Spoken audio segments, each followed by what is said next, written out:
This Steve Jones Show podcast is now loading. The Steve Jones Show podcast is presented by Sunbury Motor Company, Purdy Insurance, Brewers Outlet, and NIL Game Changers.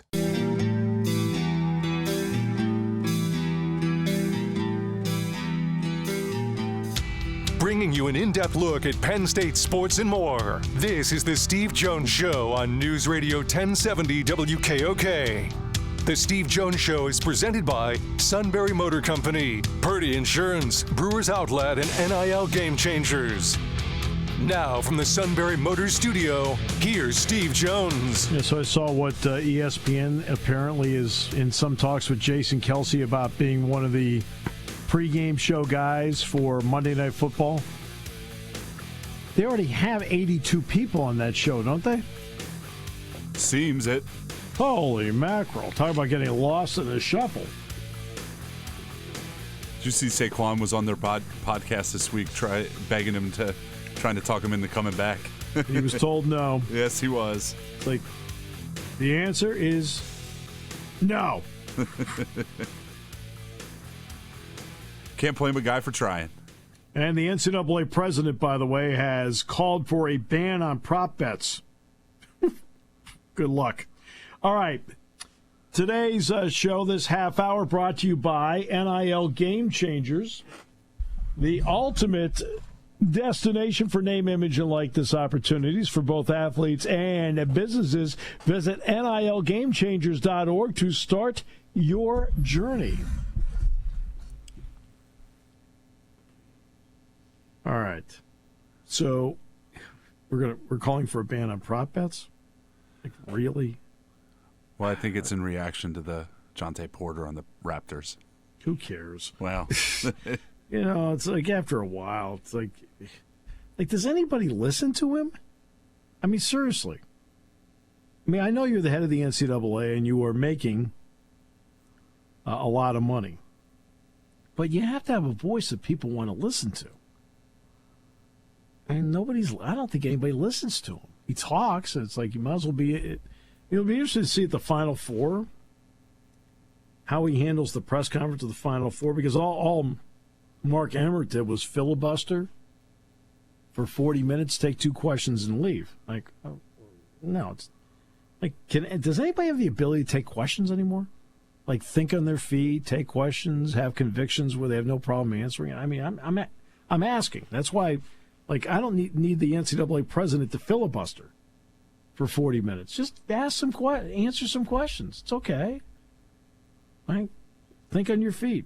And again, I don't know whether he can or he can't. I know really very little about him. And you talk about Jonte Porter. Their prop bets were on Porter were the two biggest winners on prop bets in the NBA on two evenings, I guess. Yeah, and he about left the number threes. It was an under bet on something, and he left the game sick both times to make. Well, I guess the theory is to make sure that the under bets hit. Okay. Hey, terrific. And I was reading a story today they were talking to somebody in the gambling industry that they think that's point shaving and all that kind of old school gambling stuff is a little hard to do with them watching the way it is. It'll be a little easier to rig these prop bets than it is to shave points these days. Yeah. I will say this. There appears to be, in those who regulate the industry, a level of diligence to it, which I've talked about before. If they see anything irregular, it's a story right away because they're looking into it. But the problem that Charlie Baker has is that, like, he says stuff, and that's fine. It's not like he's wrong about what he's saying. But is anybody listening?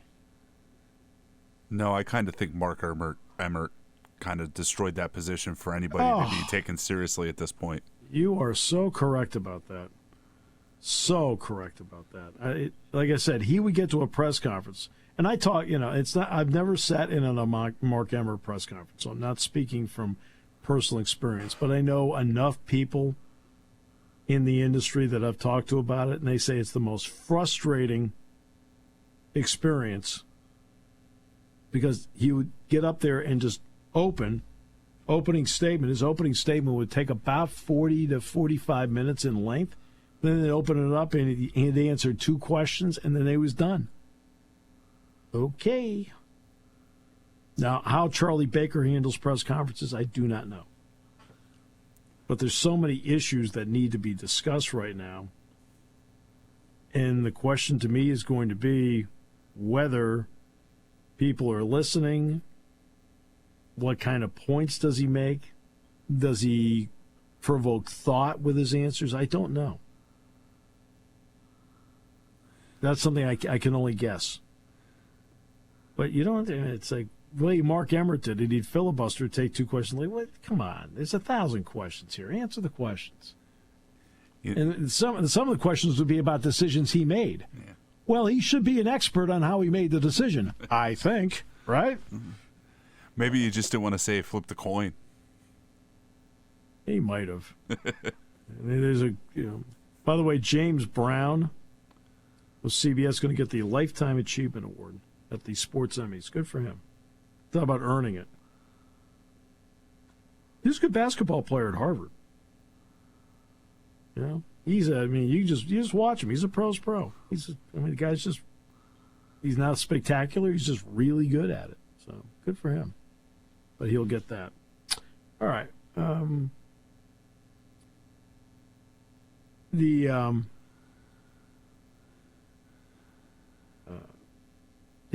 The betting thing is going to be something that everybody's going to take a long, hard look at, especially early on in all this, because I keep going back to England, and it seems like it's so commonplace now. They have kiosks set up in their soccer stadiums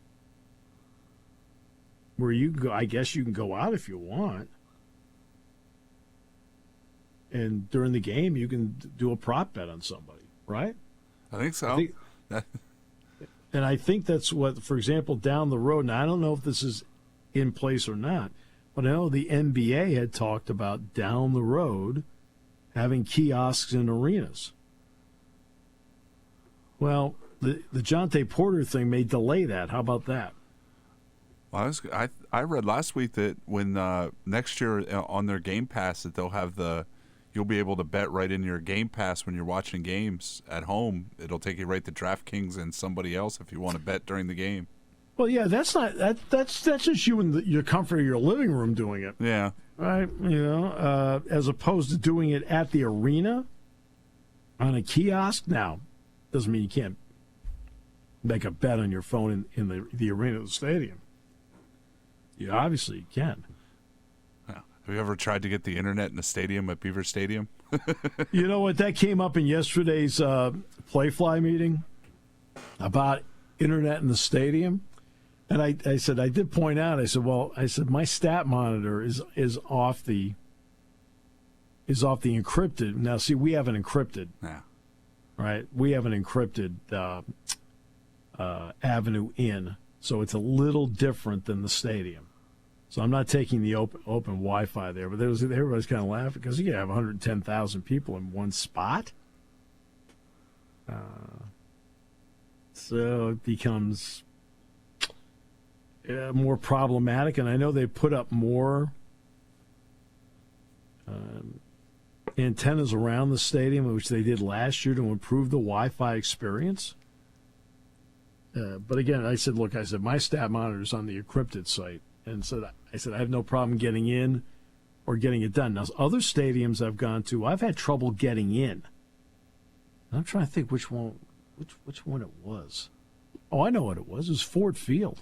I had a lot of trouble at Ford Field getting in for the stat monitor. And it's not a question of using the stat monitor during the course of the game. I mean, yeah, every once in a while I'll mention, this is the 10th play of the drive coming up because I glance at the stat monitor and it says 9 plays, 62 yards, so I know it's the 10th play of the drive. I mean, that happens sometimes, but it's when you have the sponsored segment at halftime. Hey, by the way, here are the first half stats. You're like, you're trying to fight to get into the Ford Field. I had a tough time with that. Very tough time. Did you see that the password for the Salt Lake City wireless access for the media last week at the NCAA tournament was Jordan pushed off? So Yeah. Still bitter 30 years later. I mean, it took place at the Delta Center too. Yeah. Right, which is where it happened. Was in the Delta Center. They were not at Huntsman. They were at the Delta Center. Yeah. A little bitter, slightly. A little bit. A little bitter.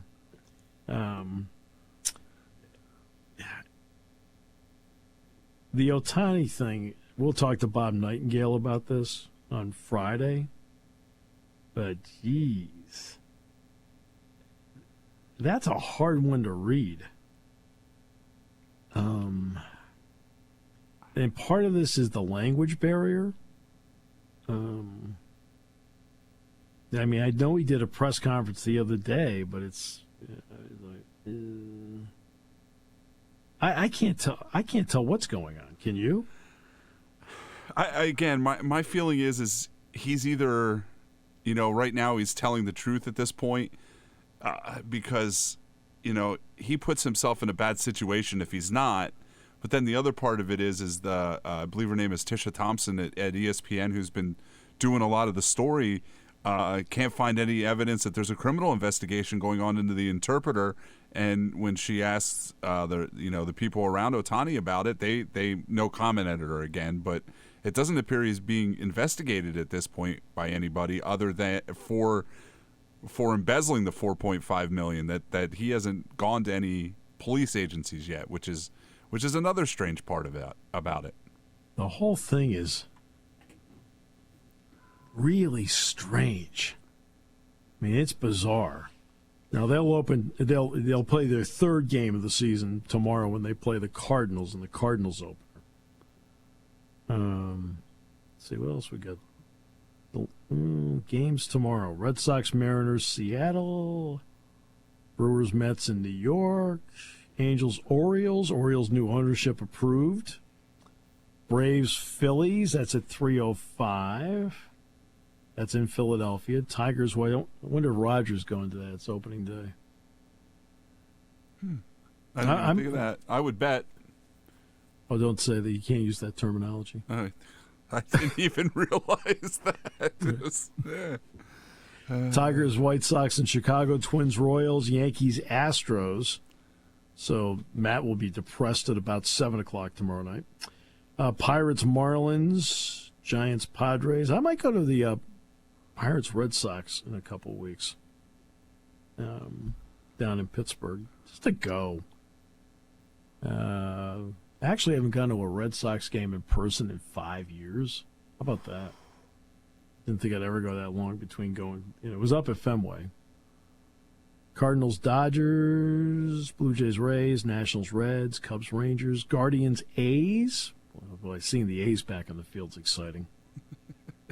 And the Rockies and the Diamondbacks. Diamondbacks signed John Montgomery last night. Yeah, they did. That was a $25 million deal.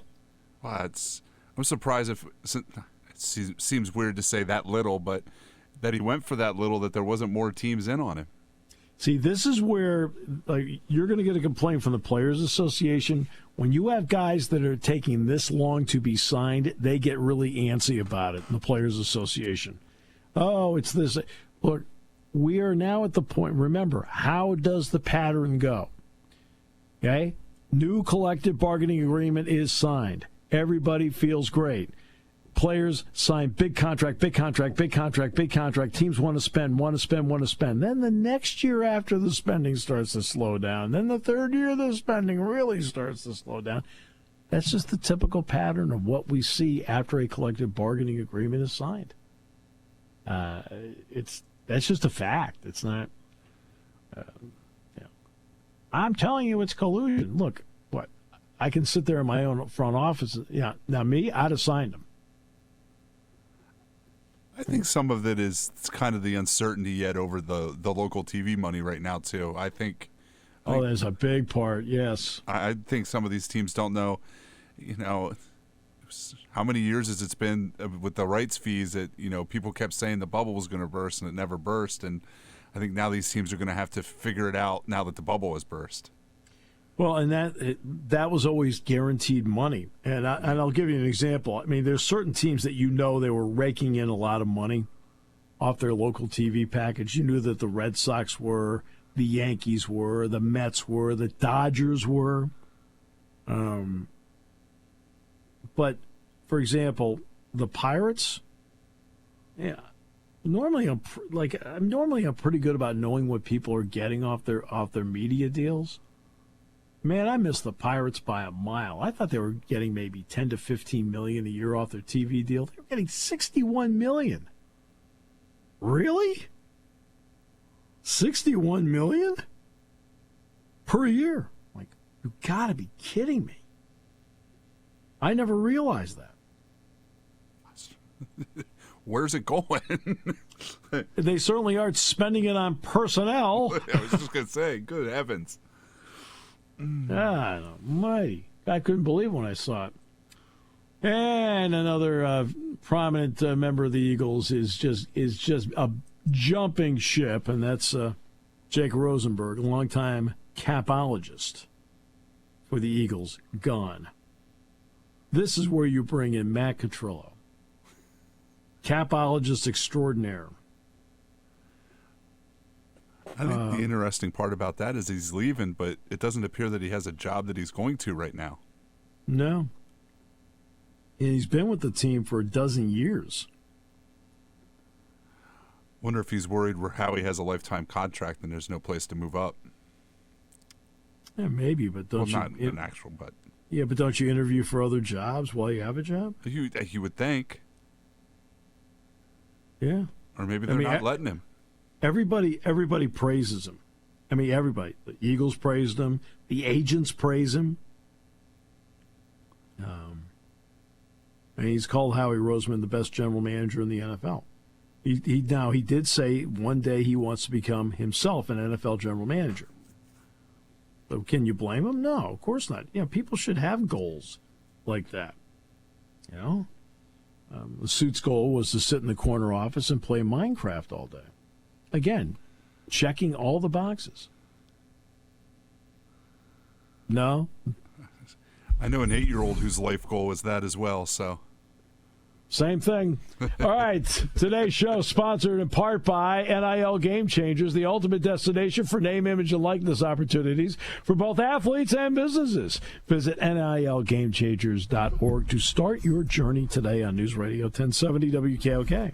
Party time, game time, or just fun time. Doesn't matter what time it is because it's Brewers Outlet time. The Beverage Supermarket has the area's largest beer selection. Imports, microbrews, ciders, and domestics. Pick from over 100 ice-cold 12-packs and dozens of 24-ounce singles. Soda, snacks, hot sauces, fresh roasted peanuts. Make it one-stop party shopping, and don't forget the pickle bar. So whatever you're celebrating or just doing it up, Brewers Outlet, Reagan Street, Sunbury wants to see you. And thank you for your years of patronage. You want your young athlete to get the most out of life and NIL. You need a roadmap, a strategic approach. NIL Game Changers help student athletes earn while they learn in their collegiate journey. Driven by former student athletes and coaches who work as NIL sports agents and content media designers, they'll guide both student and family, starting with high school students looking toward college and those already in college. Get a seasoned team of marketing experts with a background in athletics and coaching. Visit NILGameChangers.org, the ultimate destination for name, image, and likeness opportunities.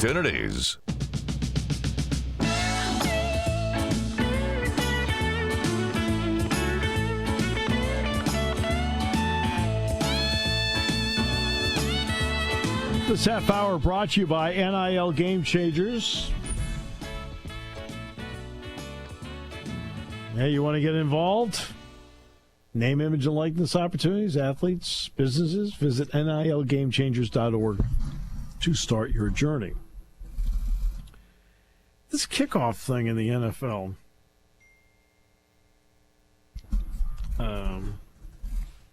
You kick off from the 35-yard line. Okay. But the other 10 are lined up on the other side of the 50 at the 40-yard line. Meanwhile, the return team is lined up across, for the most part, the 35-yard line, and then the two returners are there. If it's a touchback, it comes out to the 35-yard line. If the kick is short of the 20, it comes out to the 40. You're talking about squib kicking, right?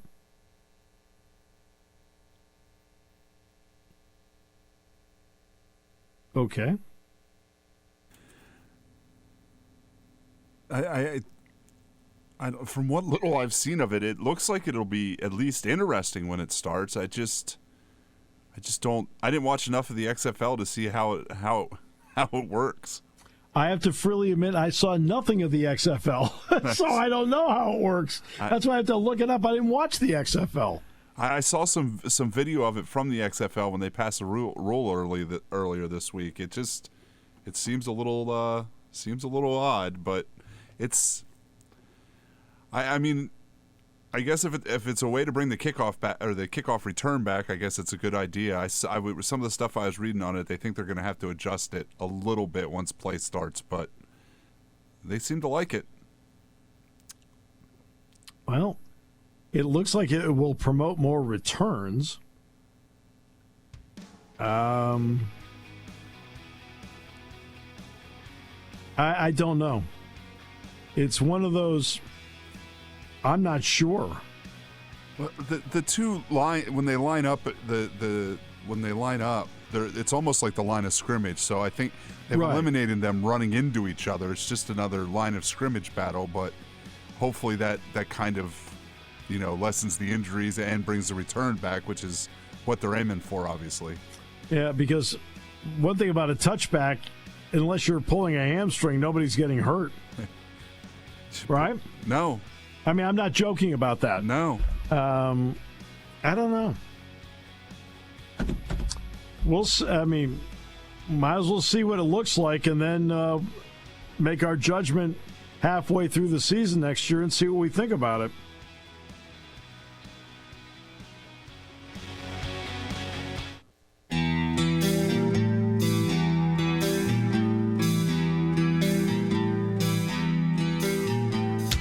Bringing you an in-depth look at Penn State sports and more. This is the Steve Jones Show on News Radio 1070 WKOK. The Steve Jones Show is presented by NIL Game Changers, Sunbury Motor Company, Purdy Insurance, and Brewers Outlet.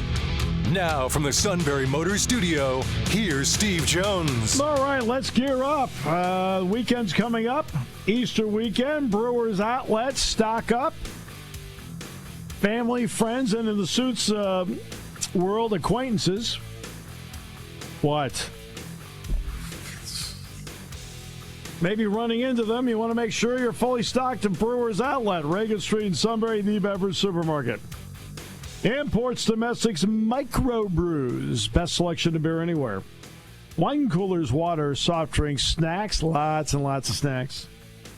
They roast their peanuts fresh and out every day.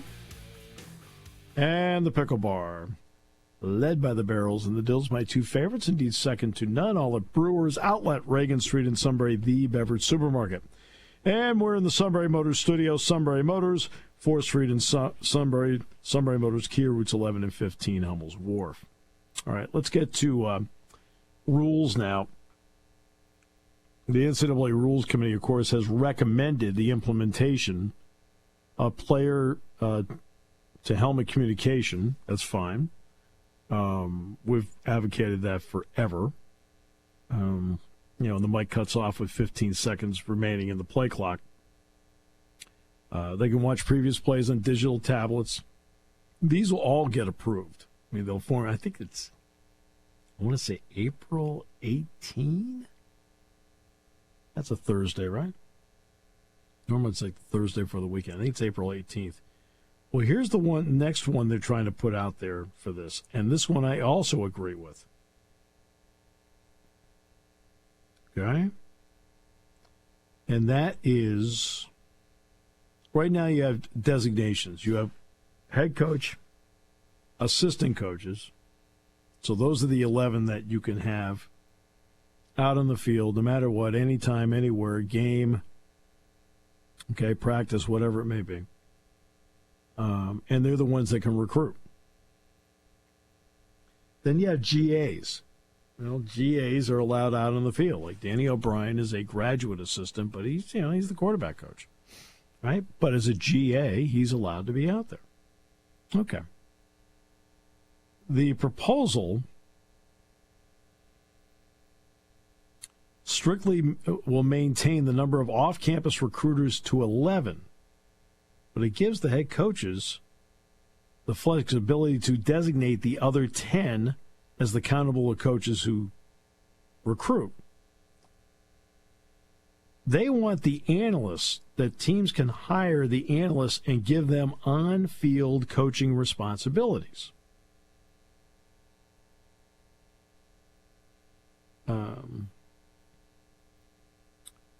And Craig Bohl, the former head coach at North Dakota State and the former head coach at Wyoming, is the executive director of the American Football Coaches Association.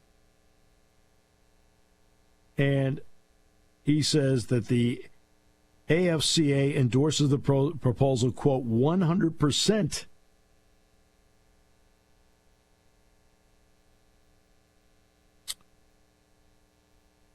He said this is probably the most common sense approach that we could make. For years, we've had analysts and quality control coaches who have had a desire to coach. Right now, they can observe every practice. They have to do it off the field.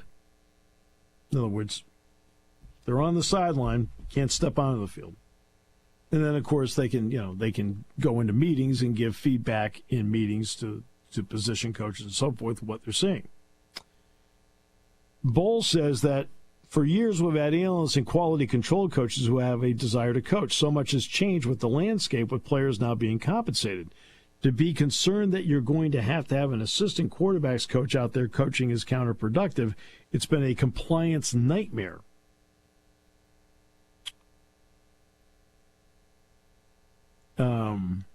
Most FBS programs have upwards of 24 support staff members with various titles such as analyst, recruiting coordinator, quality control coach, and directors of player personnel, player development, and player relations. So the NCAA rules. Those staff members, many of them are former position assistants or head coaches, are not permitted to provide coaching instruction to players within the building, at practice, or during games. That's been the rule, right? And people, right, do what you're making sure that you're following that rule. Neil Brown of West Virginia says it's a gray area. So there's a little gray area in some leagues, and some compliance departments look at it differently than others. I think it's really good for the profession. Our job as coaches is to grow and develop those on your staff.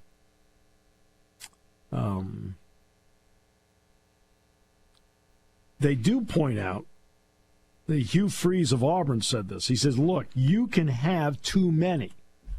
I don't want 40 coaches. We need more people than ever to try and hold our teams together. We need the bodies to help capture our kids and culture and manage 85. At some point, though, we're limiting their growth. But he doesn't want 40 to do it. I mean, it sounds like more teams would like to have, if possible, a second person helping out at every position group, and then have somebody dedicated completely to special teams.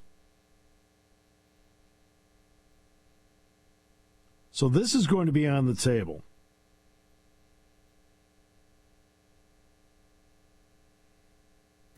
I would think if they do this, they would limit the number. And when I mean limit the number, like you're allowed to have, I don't know, pick it, 10 analysts.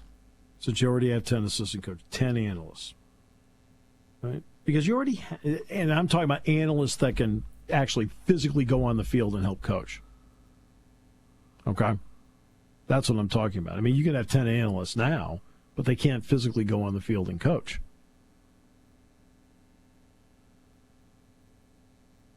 But they can jot down everything they see, and then they can go into the meeting with the position coach or the coordinator or whomever and say, hey, this is what I see, what I don't see.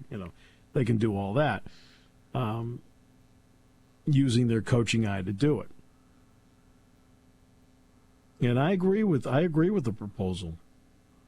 Some people, how big? Just okay.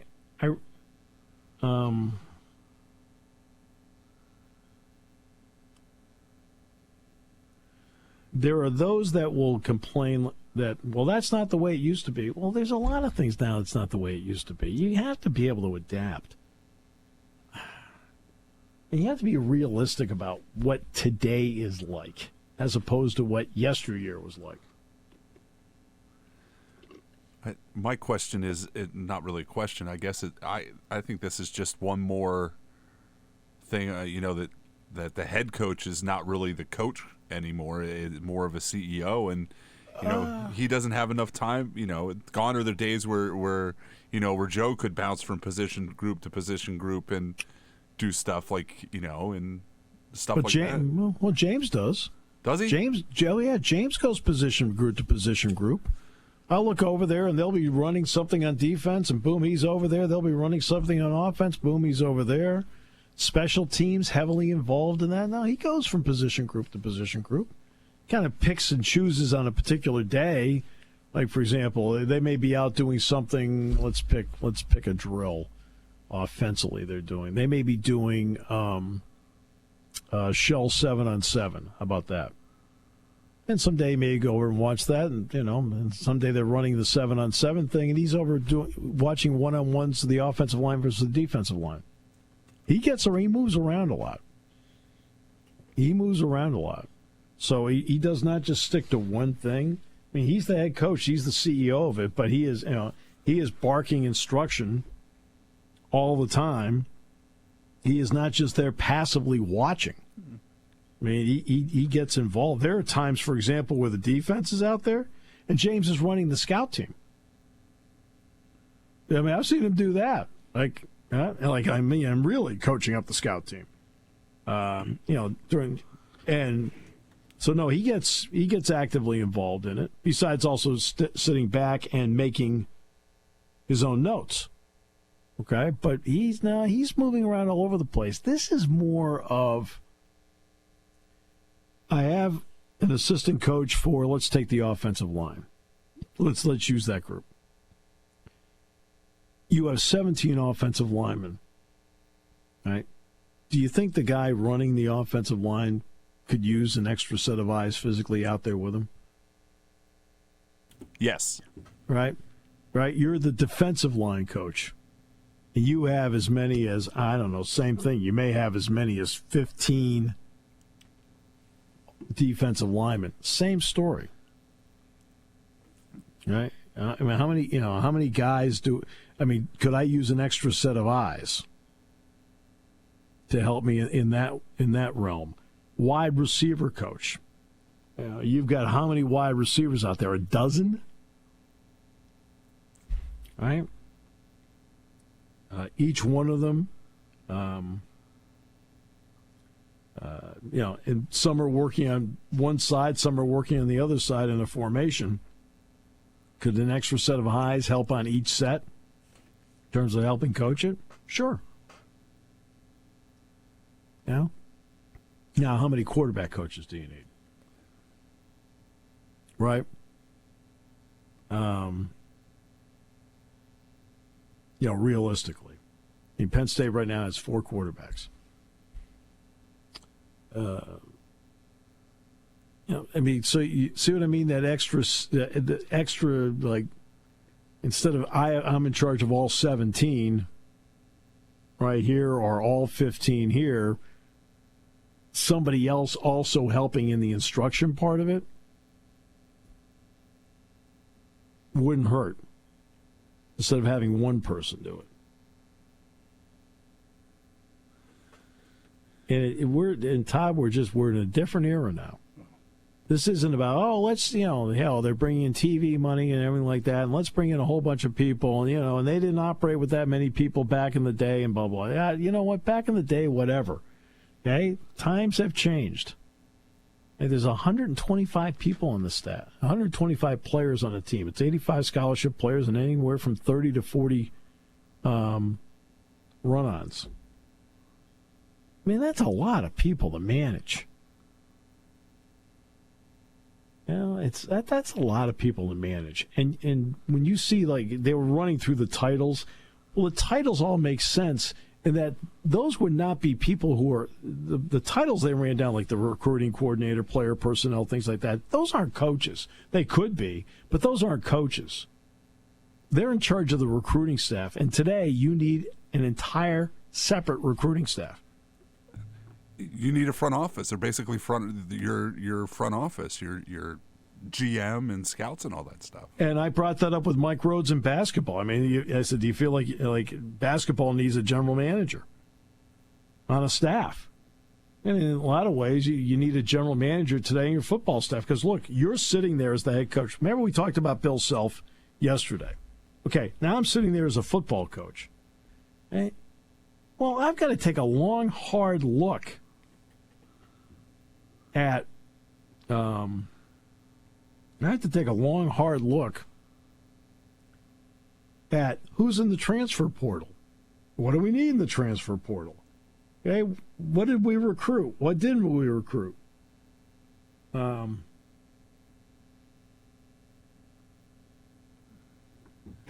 that's, and so you talk about the head coach. Well, a head coach.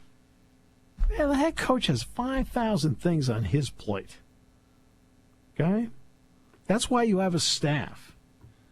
So that when it comes time to, like, okay, let's talk about the portal, let's talk about recruiting, let's talk about who's coming in this weekend, things like that. Okay, you guys tell me what's been set up. Where do you need me to be? Do I have to make a trip to talk to somebody? Do I have to make a phone call?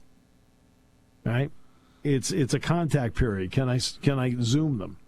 You know what I mean? Like all these things, right? That they're in charge. And you have to have a staff that does that because you also have to give the coaches the time to coach. And I have no problem with them elevating analysts to, because you see this in the NFL. The NFL has 53 guys on the roster. Remember Matt Rule, when he left Temple the first time before he became the head coach, was the assistant offensive line coach. He wasn't the offensive line coach. He was the assistant offensive line coach, the second guy. Well, the NFL has all these extra guys and fewer players. And I just think the way everything is now in college football,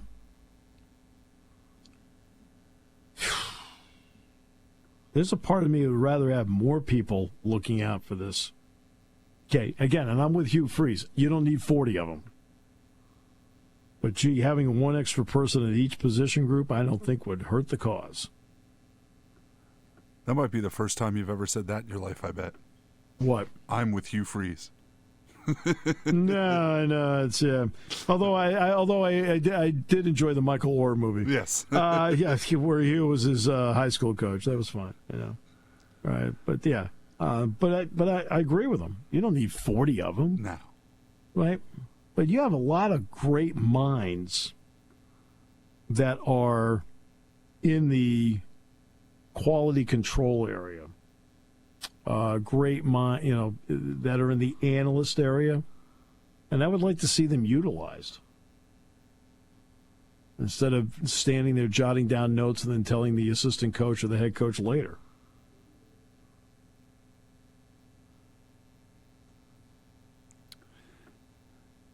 Yeah. I was going to say, is it somebody's job at a practice to make sure that they don't step one foot out in the field? Because that sounds like it would be somebody's job. Say that again, Todd. Is it somebody's job at practice when those analysts are there that, to make sure that they don't step out on the field? Yes, there is. Yep. I just knew somebody had that job. No, somebody is always making sure of that. Just so everybody understands, because is there a temptation of anybody who's coached young people to go out there and do it? Sure, but there is somebody that's there. And it's their job to say, hey, yo, stay over here. So you even need a get-back coach in practice. No, it's not. It's a member of the staff. It's a member of the staff, and it's quote her job. How about that? Okay. All right. All right. I'm not going to say who it is, but it's her job to say, "Hey guys, she literally is counting just to see all the time to make sure where everybody is." And for the most part, not for the most part, right? To be honest with you, these guys are disciplined. They know. You know what I mean? They're disciplined. They know they're supposed to stay there, so they stay there. They get it. Because the last thing they want to do is put the program in peril. I mean, so they stay there. That's not, but, she's just a reminder just in case. But, to be honest with you, everybody they pretty much know where they're supposed to be and why they're supposed to be there. So it's not that taxing a job. How about that? Because you are dealing with pros and adults. And they get it. I'm just saying they should be out there. And I've said this for a long time. They should be out there. Too many smart people in an observation mode making notes when I prefer to see them actually out there physically helping because they're capable of making somebody better. How about that? At least I think they have the capability of doing it. Based on past reputations and where they've been, because a lot of these guys you've heard of. They've had success other places. All right. We'll take a break. Half hour brought to you by Brewers Outlet, Reagan Street in Sunbury, here on News Radio 1070 WKOK. Spring has sprung, and it's time to dust off those insurance policies. For over 100 years, the Purdy Insurance Agency has been protecting families and businesses of the greater Susquehanna Valley and beyond. With the experience of our trained and knowledgeable staff, you can rest assured that your needs will be evaluated and met by some of the industry's best representatives. No matter what your insurance needs are, call Purdy Insurance today at 570-286-5855 or visit our website at purdyinsurance.com to see what we can do for you. When car repairs get difficult. Well, I just don't know. Me neither. We get good. Sunbury Motors. More than quality new and used cars, Sunbury Motors specializes in complicated auto repair diagnosis.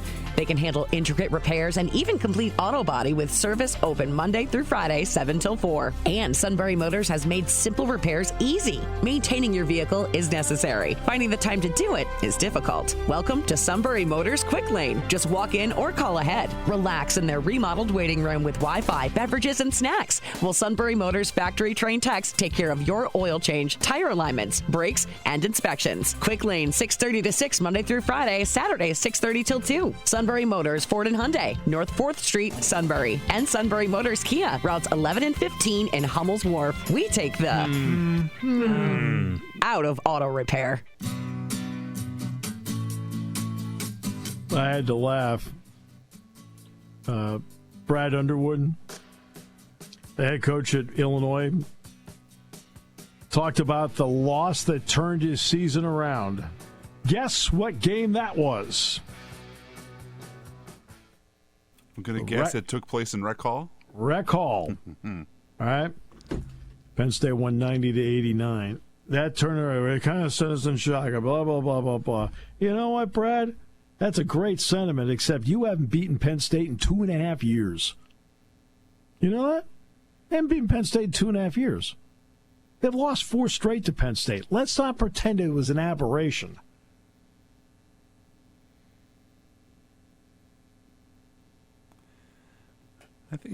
I'm surprised at the success that they've had against Illinois and in Indiana every time you say it. I mean, because Penn State's not that bad. Well, I don't think that either. Penn State has been in the top 43 of the Ken Pom rankings to end the season in 5 of the last 7 years. And the 2 years they weren't in it, in the top 43, were the first year for a head coach each time.